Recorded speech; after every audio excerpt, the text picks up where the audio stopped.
Welcome to the Rugby Obsession Deep Dive. Please subscribe to the Rugby Obsession YouTube channel and newsletter from the link in the description. Today, we are exploring a fascinating and honestly highly positive look into the Springboks strategy based on some really revealing recent coverage of their head coach, Rassie Erasmus. Yeah, it is always such a compelling exercise to look at how a championship-winning team handles success, especially when they are confronted with a brand new format. Right.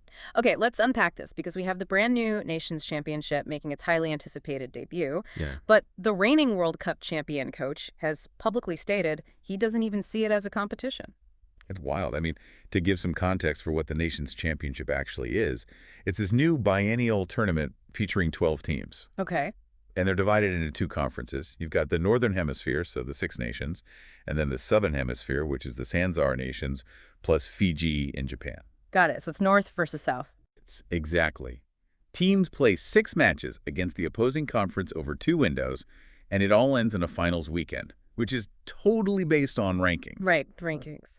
But here is the pivot, and this is the core of Erasmus's really honest admission.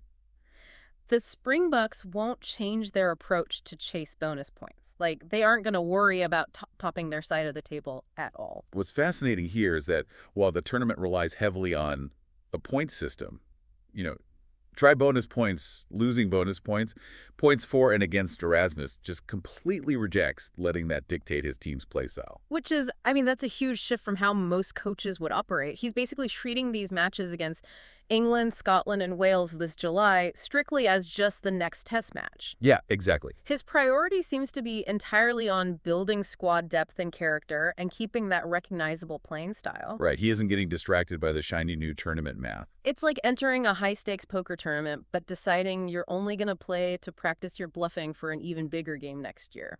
Yeah. That's a great analogy, yeah. But, if they aren't going for bonus points like England or Wales might, does this mean Rassie is disrespecting the new format, or is this just genius long-term preparation? I'd argue it's genius preparation. Yeah. Because Erasmus actually believes that going out of your way to chase bonus points, it just isn't really test match rugby. Wait, really? Yeah, in his mind, as long as the Springboks win by even one single point, and they play a rugby style that makes themselves and the fans proud, that is a success. Wow. Okay, so because he refuses to be boxed in by the tournament's points mathematics, it fundamentally changes how he manages his roster. But before we get into that, we'd love to hear your thoughts and opinions on Rassie's approach so far, so please leave a comment. And don't forget to subscribe to the Rugby Obsession YouTube channel and newsletter from the link in the description. Yeah, I'm really curious what people think about this, because the roster management is where this gets kind of radical. Here's where it gets really interesting. Unlike the World Cup, where the squad is locked in and you have to stick with your guys, Rassie plans to use this flexibility. To the absolute maximum. Yeah. He intends to send guys home to rest after the first game against England and then just draft entirely new players in for the Scotland and Wales matches. Which is practically unheard of. Usually, you desperately want to build cohesion week to week. Right. So if he's constantly rotating players in and out every week, doesn't that disrupt the consistency of the Springbok way he claims he's trying to build?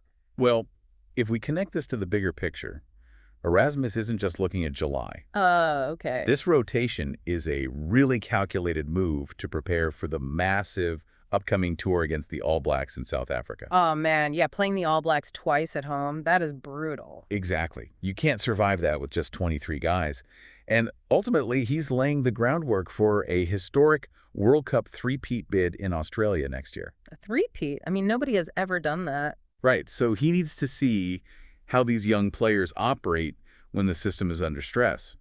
Taking away the safety net of the starting 15 builds the character he needs for the World Cup. So what does this all mean? Basically, the Springboks are using the inaugural Nations Championship as a high-level laboratory. That's exactly it. They aren't distracted by log points. They are entirely focused on winning pure test matches, and they are stress testing their massive talent pool. This raises an important question, though. So, okay, what is it? If the reigning back-to-back world champions openly prioritize their own long-term system over the structure of the Nations Championship, will other top-tier nations eventually adopt this mindset? Oh, wow. Yeah, they see it working for South Africa. Exactly. And if they do adopt it, potentially shifting how we value this new tournament altogether. That is such a fascinating thought to end on. If the best teams don't care about the table, the whole tournament changes. We really want to know your comments and opinions on this final question, so please drop them below. Make sure to subscribe to the Rugby Obsession YouTube channel and newsletter from the link in the description. Thank you for listening to the Rugby Obsession Deep Dive, and we'll look forward to you listening to our next episode.